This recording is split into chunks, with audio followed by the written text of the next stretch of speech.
গরম ভাতের সঙ্গে মিষ্টি কুমড়োর মচমচে ভাজি কী যে ভালো লাগে খেতে। এই জন্য মিষ্টি কুমড়ো আমি এভাবে কেটে নিয়েছি। তার মধ্যে লবণ, হলুদ গুঁড়ো, মরিচ গুঁড়ো, কালো গোলমরিচ গুঁড়ো দিয়ে ভালোভাবে মেখে আমি 10 মিনিটের জন্য এটা রেখে দেব। এরপর একটু খালি প্যান নিয়েছি, তার মধ্যে আমি রান্নার তেলটা দিয়ে দিব। এরপর মিষ্টি কুমড়োগুলো আমি দিয়ে দিচ্ছি।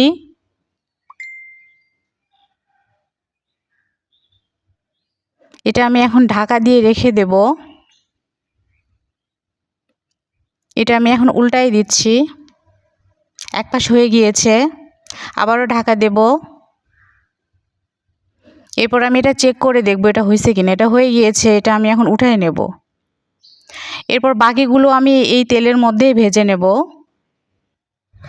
বাকিগুলো আমি ভেজে নিয়েছি। তো এটা গরম ভাতের সঙ্গে খেতে কিন্তু অসাধারণ হয়।